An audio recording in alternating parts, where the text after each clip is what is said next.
from Britain. He was a nurse there and became a doctor. He's been in many films and he's done a lot of comedy shows all over Britain and the United States. He's been doing this for about 15 years now. Aside from his full-time practice as a dementia specialist, he writes funny jokes and does shows for at Tempe Improv, Stand Up Live, and other venues across the nation.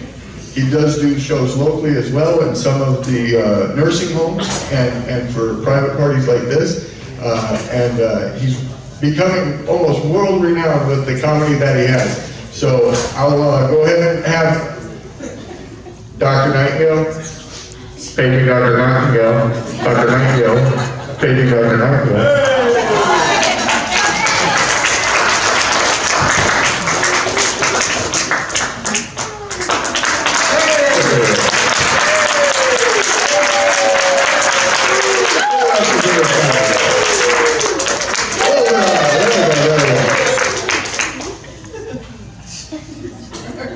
Let's hear it for him. What are you doing?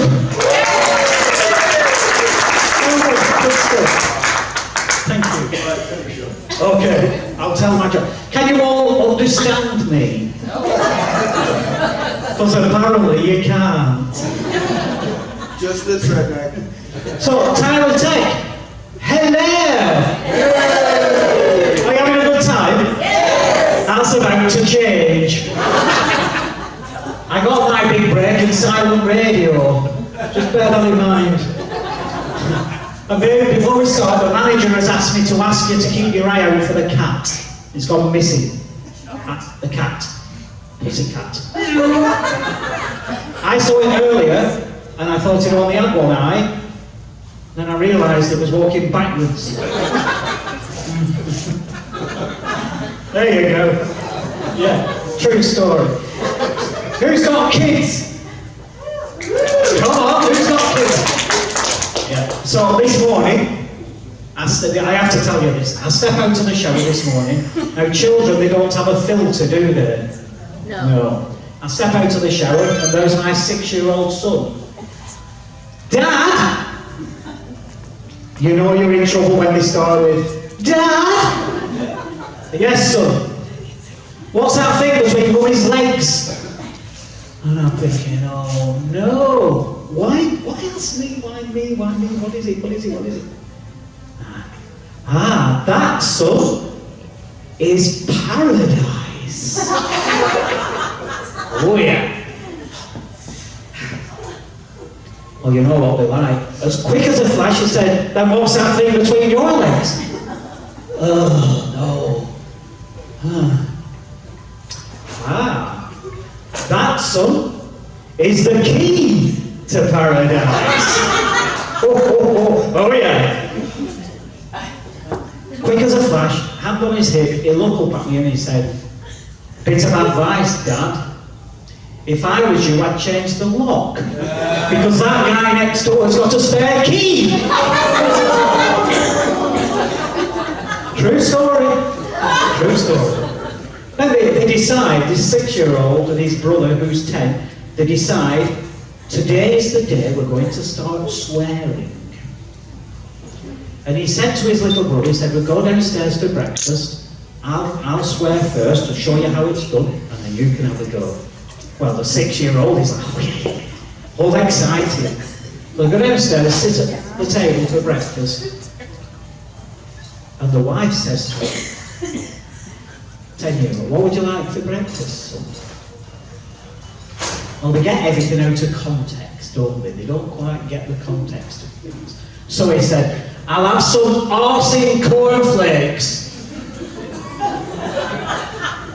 Well, she launched him off his seat. He did a double somersault and he landed on the sofa on the settee and he put his head down, too embarrassed to look at his younger brother. And she said to him, and what would you like for breakfast? He said, not arsing cornflakes. Kids, they just have no filter, no at all. It's unbelievable. Anyway, so I get here just in time tonight because as I'm driving here, I got stopped by the police. Are there any police officers in? There is one? Oh my God, was it you? You all look alike. So apparently I'm driving the wrong way down the one-way street. Yeah, and he stopped me. And he came up to my car and he looked at me and he said, Brit! Brit! Because I'm well known, you know, to the police. Yes, officer. He said, where are you going? I said, well, I don't know, but it can't be any good because they're all coming back. Oh. They don't like it when you're cheeky, when you're naughty. But he did say, you know what, you just get on your way and turn around and go that way. Okay. Well, would you know it, an hour later, I had to go to my premature ejaculation support group meeting. Only to discover that it's tomorrow. Now, he started laughing halfway through that joke, so thank you for your support.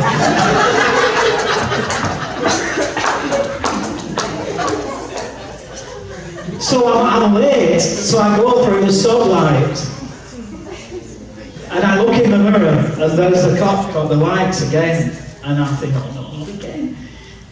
I stop, he comes to my car, and guess what? Same cop. Say what? He said, you, again! Any chance of, like, 2 for the price of 1? Didn't like that. Didn't you see the stoplight? I saw it. Why didn't you stop? Well, once you've seen one, you've seen them all. Oh. He said, I'm sick of you. Papers. I said, scissors. I win. Ooh. Didn't like it, but he did go away after that. And I went with him. But I'm honest to talk my way out of things, just as I usually do. So, as Tommy Dee has referenced on a number of occasions, and as you can probably tell, I'm a Brit. And I heard there was no more Brits in the room, so, you know, I'm a minority, but hey ho, I can live with that. You know, I remember giving you the country back in the 1700s. There you go, have this. Little bit of reverse psychology as we stood in the harbour as you threw our tea at us. But we're back, we're coming back now. Yeah, we're marrying you, we're buying your land. We're coming back. But when I first arrived in Arizona, I didn't know it was going to be this hot in Phoenix. Summer, July. How the hell did I know it was going to be this hot? I ended up in hospital with sunburn. Is that bad? The doctor came in, he said, I'm prescribing Viagra. What? Is that going to help my sunburn? No, it'll keep the sheets off your legs.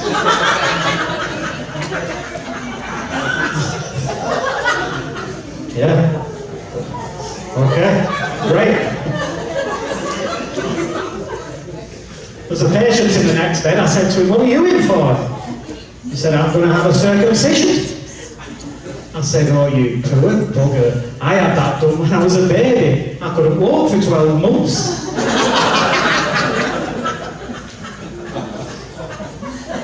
True story. All true.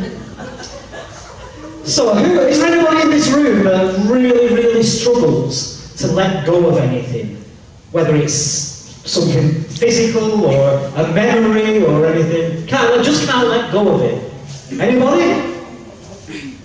Her? She said you? Her? Okay. I'm not getting into a domestic, I'll let you sort that one out later.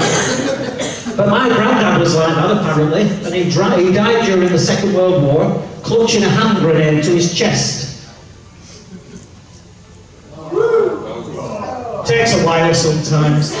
It must be my accent or something. I'm not too sure what it might be. And who's got a fantastic memory? Who's got a really good memory? Nobody? Can we jot this down, guys? Because I've got a room full of potential patients here. All of them, look at them all. Our waiting room's going to be mega full on Monday morning. Well, I remember when I was 18 months old. Who remembers Woolworths? Woolworths. Yeah, Woolworths. Woolworths. Yeah. Well, we had Woolworths in England. And when I was 18 months old, my mother, she left me outside in my, what we call a pram. And I think what you people call a stroller. So she left me out. This was common. This is what they used to do, mums, back in the 60s. They would just leave us outside and hope somebody would come along and take us. And I parked next to this baby girl who was also 18 months of age. And in England, we're quite advanced at 18 months. And I turned to her and I said, "Hey, I can't wait to get inside your diaper." She said, "Why?" I said, "Because I pooped in mine." I remember that well. Yeah, great memory. That true story. A bit about news, all ladies and gentle peeps. My grief counsellor died this week. Is that it? Shall we try that again? Can you rewind to the camera thing? My grief counsellor died this week.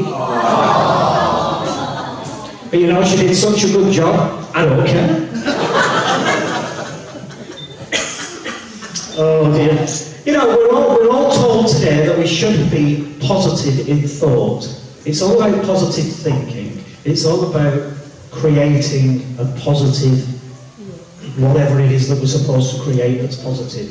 Well, I struggle with that, so I decided to go on a positive thinking course. And it was rubbish. I knew it would be. It was all empty. Was it half full? It was rubbish anyway. So what I do when I'm feeling really down is I go and buy a bar of chocolate. Or a candy bar. Who likes candy? Who likes chocolate? All of us, everybody, chocolate, yeah. I go and buy this chocolate bar, I open it up and it's in big letters, it's kind of screaming at me, singing at me. Loser! What? Loser! Bloody hell. I mean, I wouldn't have minded had there been a competition on. There was nothing. So I thought I'd better go and see my doctor, see if they can help. Well, my general physician, my primary doctor is called Dr. BG. Yeah, Dr. BG. And I'm in there and I always want to burst out into song. I always want to start singing, you know. Stay alive, stay alive. But you look around at the waiting room and the mean age of people in there is about 92. So I'm thinking, not a good idea to sing that song, is it? So I sat next to a patient in there that was waiting and I said to, because I'm British, I'm friendly, I said, "Dan Nightingale." He held his stomach and leaned forward and said, "Renal colic."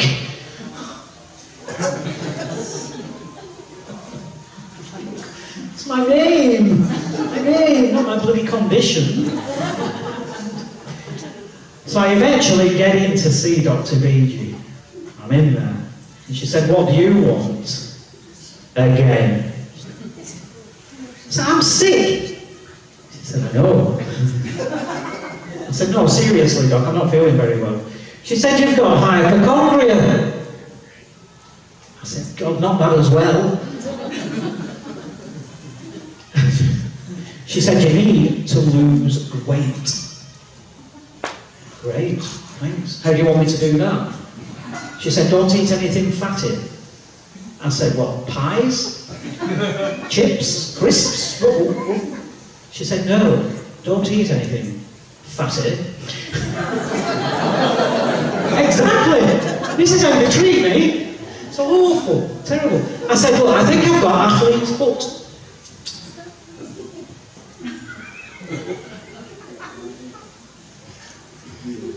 Nah, there's nothing athlete about you. Brilliant. I'm gone, I'm out of here, that's pointless.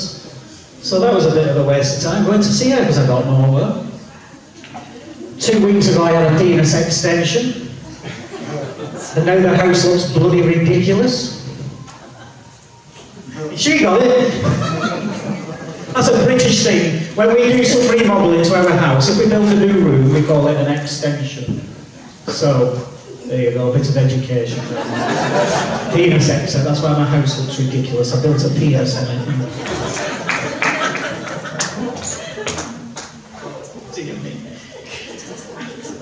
Did anybody study biology? Right. Who remembers studying Pavlov? Yeah. Well, I used to sit there thinking, those stupid dogs. And then the bell rang and we all went for lunch. And speaking of dogs, my wife's dog died the other day. So I went out, being the dutiful husband that I am, and I bought her an identical one. Well, she went crazy.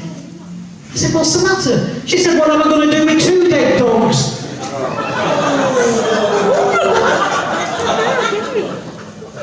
Oh, really? But, here, this is what happened this week, and I don't know if I can bring myself to tell it. I think I know you well enough now, so you might be sympathetic, because she was in the kitchen the other day making breakfast, and I was sat in the study, and I heard this crash, bang, wallop. Well, I get up, because I'm concerned, and I go into the kitchen, and there she is. She's limping. Dead. She's dead. She's not a bit dead. She's not half dead. She's dead. She's very dead. Extremely dead. Well, I paced up and down that kitchen. I don't know what to do. What am I going to do? What shall I do? And then I realised the checkered apron down the road does all-day breakfasts.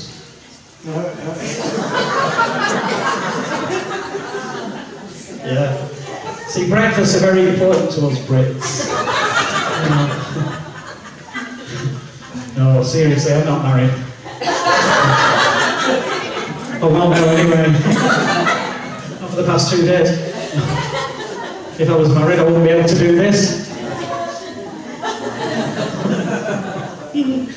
No, she's alright, really.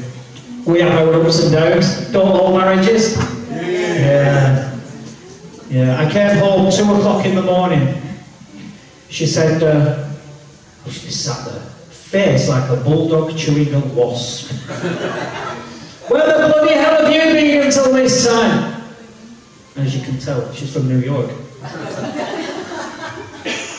I said, I've been down at the bar with Tommy Dee. We've been playing cards with some friends of ours. She said, well, you can pack your bags and you can get out. I said, yeah, so can you, because we don't own this house anymore.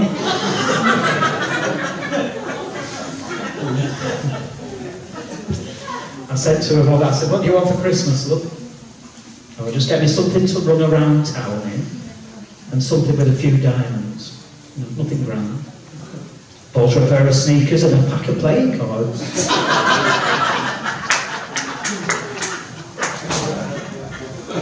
You see, a couple of years ago, I bought her a car. I bought her a car. She went outside, she said, what use is that to me? I want something that will go from 0 to 180 in 3 seconds. Bought her some bathroom scales. So I'm good, I'm very kind, very kind. And my mother-in-law, who's got a mother-in-law? Who's got a really cool mother-in-law? Yeah, it's a problem, isn't it? Mine's nasty. Oh, she's nasty. I live on a farm in Chino Valley, and I always know when she's going to visit, because the mice throw themselves on the traps.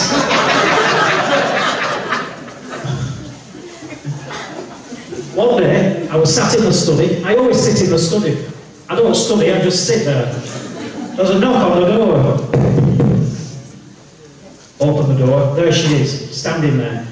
Pouring rain, absolutely pouring down. Well, I'm a nice doctor, I'm very kind. And I said, Don't stand there in the rain, you're going to get pneumonia. Go home. She said, I'm going to dance on your grave. I said, that's brilliant, love, because I'm going to be buried at sea. Mother-in-law, mother-in-law.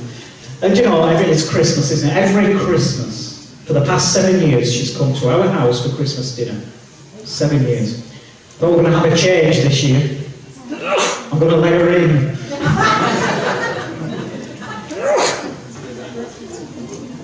Yeah. So I went back to England in February to see my kids.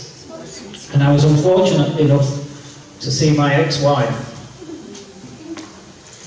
I looked at her and I thought, bloody hell, you are ugly. She got that many wrinkles. When she smiles, she looks like a Venetian blind. Yeah, really ugly. I remember, and I don't know why I married her, because she was always ugly. I guess she must have had good qualities. I have no idea what, but there must have been some. And we went, she won Miss UK Ugliest competition. And the prize was 2 tickets to go and see The Elephant Man. You seen it? Brilliant movie. It took us 3 hours to get out of the cinema because everybody wanted her autograph.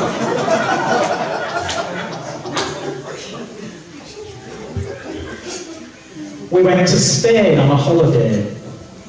There's a lot of mosquitoes in Spain. The mosquitoes drew straws to see which one was going to have to bite her. I said, I'll take you to Ireland for your holidays. It might be a little bit better. They're a little bit more accommodating in Ireland. We went to Southern Ireland. Anybody been? Yeah? Anybody seen the Blarney Stone? Yeah. Well, there's a tradition, isn't there? They'll hang you upside down. They'll blindfold you, hang you upside down, and you can kiss the Blarney Stone. She wanted to do it. The authorities insisted on blindfolding the stone first. True story. That's what it's like, honestly. Oh well. So I'm from a little village called Rishton in the northwest of England. And has anybody been to the UK? Not London, but England. Yeah? Well, I'm from the closest place is Manchester. So I'm from near Manchester, a little village close to Manchester. But Rishton is very rough, really rough. So rough, they put their houses in a circle at night time. That's how rough Rishton is. It's the kind of place where hepatitis C is a vitamin. Now, looking at you lovely people, and looking at this lovely area, lovely place, if you were to go and see Rishton, and the people that dwell within, you'd think it was a holding pen for a Jerry Springer show. That's it, true story. And everything, of course, in England is smaller. Everything. It is what it is. And our houses are very, very small. And as such, our Christmas tree was a miniature bonsai. Now, a little story about that is, sadly, my mother, she died falling off the ladder whilst watering the miniature bonsai. True story. Oh, she said, oh. Didn't really. That's not really what happened. She fell off the ladder while opening a can of peas. So we were very, very poor, extremely poor, and I wasn't wanted as a baby.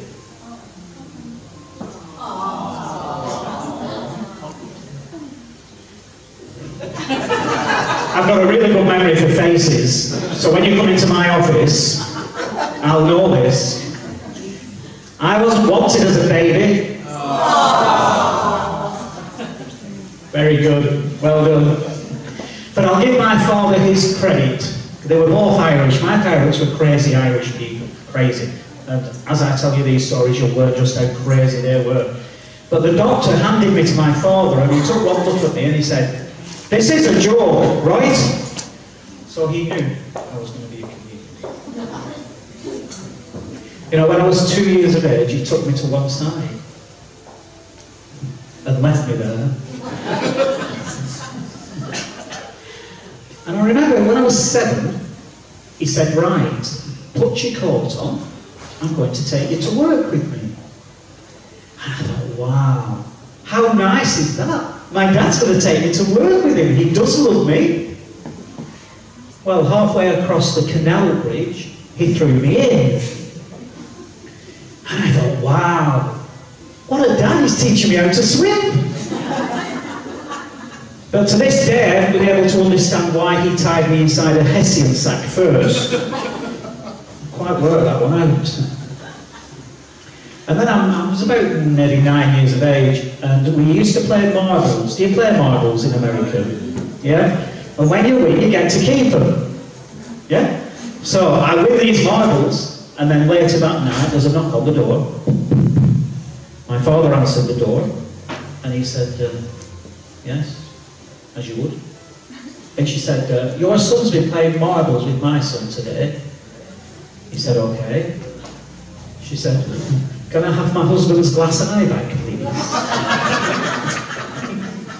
He needs it to look for work. Searching my birth certificate for loopholes. I'm still there. Yeah. So, yeah, that was me growing up. I'll tell you a little bit more about that afterwards, but I think it's time you gave me a song. You want to sing? Yes. Right, it's Christmas. What are we going to sing? No. You're going to sing Silent Night.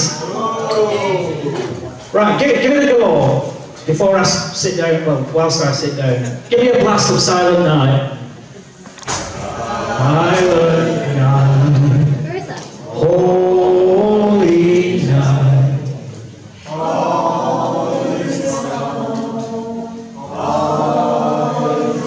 Okay, that'll do. Bloody hell. Let's do it to some music. Are you ready? Sing.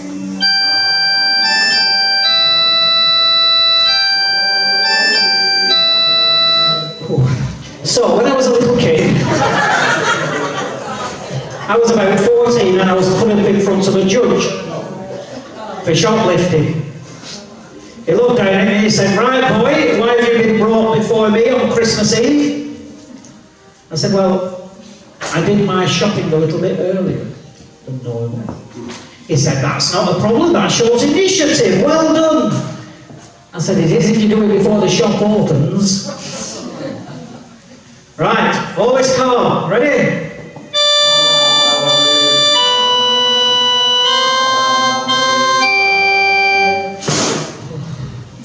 So I told you I was poor growing up. Do you know, all I got on Christmas Day was a snail. And it was a racing snail. So, you know, we must have been better off than I thought. Racing snail. I get bored with it after a while. So I took its shell off. See if it'd go any faster. If anything, it was a little sluggish. Round your virgin.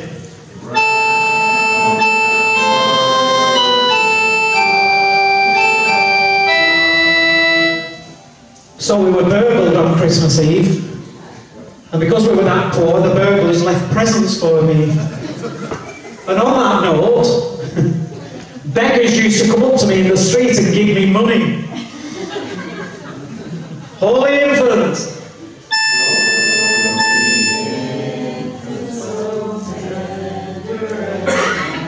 Radio so. Christmas Day, it was over. Santa had delivered every present to every man, boy and child and woman in the world. And they were exhausted. He turned to the male reindeer and he said, "Right, boys, let's go down to the bar and get some drinks." Well, the female reindeer were a bit miffed about this, and they said, "Come on girls, let's go down to town and blow a couple of bucks."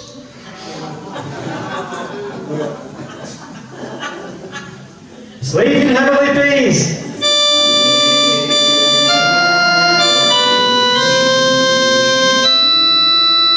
My grandma, bless her. My granddad, he passed on Christmas Eve. No, he didn't die. He didn't die. He passed his teeth moulding exams. And he ran off with a dental hygienist. Gingivitis. You know her as well. She's terrible, she's horrible, isn't she? Running off with my granddad on Christmas Eve, leaving my grandma like that. How nasty. Well, she spent months trying to get a boyfriend. Months. She decided, and you know, really nice lady, but wasn't blessed in the looks department. Seems to be a family thing, it seems to be in the genes. Or is that diarrhea? Anyway. That took a while. Not usually though, eh? Anyway, she decided to write to Lonely Hearts column and send her a photograph. They sent it back and said, "We're not that bloody lonely." Terrible. Sleep in heavenly peace, big finish.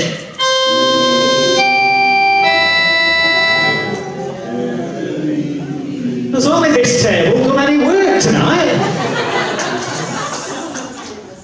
Is it because you're so far away you think you can get away with it? I think we've got you identified for a little bit of work in a while. So going back to Rishton, I'll tell you a little bit about my parents. So, you know, I said they were crazy Irish people. Didn't want me as a child. But my mother, when she was 89 years of age, she was also put in front of the judge for shoplifting. 89, shoplifting. Can you believe that? The judge said, "Right, I want you to tell me, what did you steal? Why did you steal it? And how many were there?" She said, "Well, I stole a can of peaches. And there were 5 peaches in the can. And I stole them because I was hungry." 89. And the judge said, "Right, 5 days in jail." 5 days in jail, 89. Unbelievable. 1 day for every peach in that can.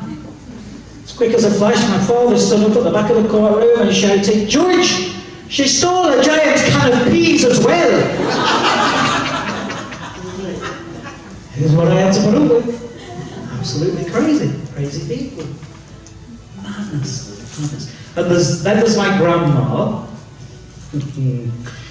So we've got one shop in Rishton. It's one of those cheap shops. It's a bit like Dollar General.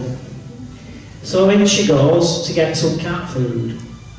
She's a feisty old woman. Wouldn't mess with my grandma. She gets the cat food and goes to the checkout, and the checkout girl says, "Madam, I can't sell this to you. My manager said too many Rishton grandmas are coming in this shop buying cat food and eating it, making themselves sick. The doctor's not happy, he's not happy. I need to see the cat." She said, "All right, I'll bring the cat." So she took the cat, got the food. The following day was the same thing with dog food. Same checkout girl, same situation, same thing. She had to go and get the dog. So the next time she went in, she took an empty cardboard box with a hole cut in the middle. And she found the checkout girl and she said, "Come here and put your finger in this hole." She said, "I'm not putting my finger in there, I might get bitten." She said, "There's nothing in there that's going to bite you, now put your finger in the hole." So she put her finger in the hole. And she pulled it out. And she said, "Ugh, it's poop." And my grandmother said, "That's right, now can I have some toilet paper, please?" True story? Really? That's what happened. Unbelievable. Unreal, my parents. And what about my brother? Nobody in Rishton typically has more than 2 brain cells. And usually one of them is out looking for the other one. But my brother made it to Harvard Medical School. How about that? Yeah. Harvard.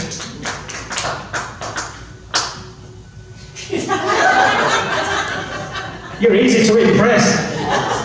Harvard Medical School. He's in a jar on the shelf in the biology lab, but he made it. Yeah. True story. True story. Yeah, there's lots of stuff goes on in Rishton. You need to Google it. Google Rishton. At your peril. It's fun. It really is. So when I first moved to the US, I didn't understand it. I didn't know it. I didn't know what was here. I didn't know what went on. The reason why I came here was because my wife left me.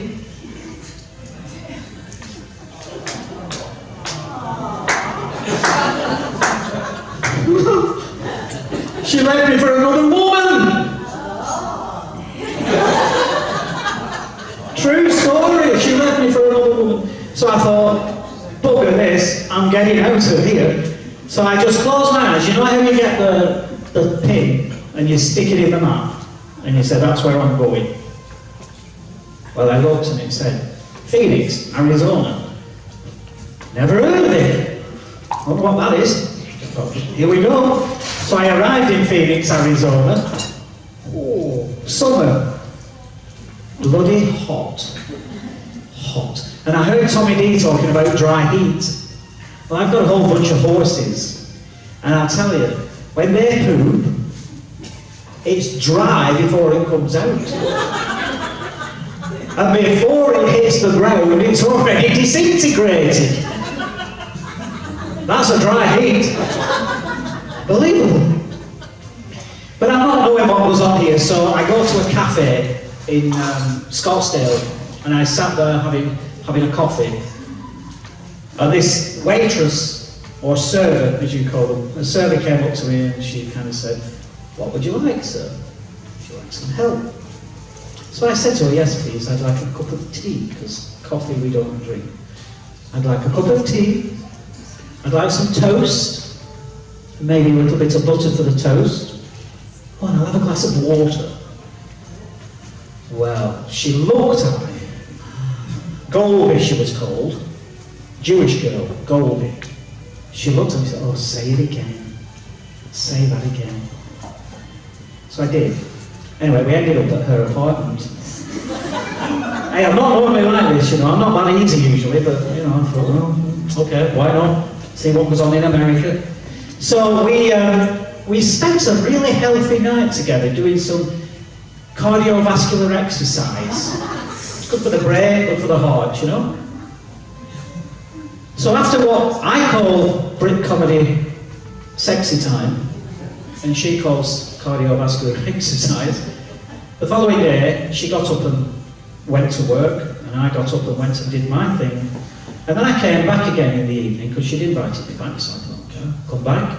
And there was a queue. There was a queue of Jewish women all the way down the hallway and out to outside. And I'm thinking, what's going on here? So I investigated this and I discovered it's because I'm circumcised.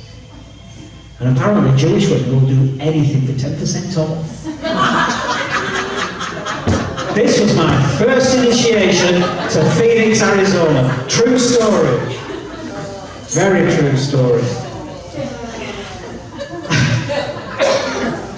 And then I ended up meeting this other girl called Brittany.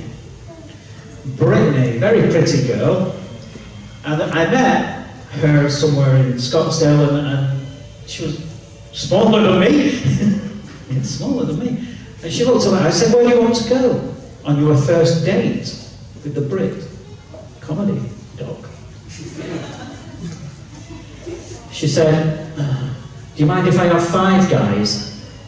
What? What? We've only just met!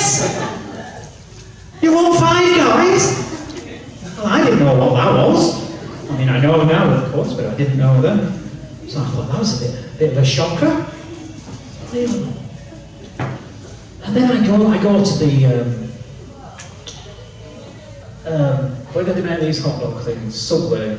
Subway? I go into Subway and I ask for a sandwich.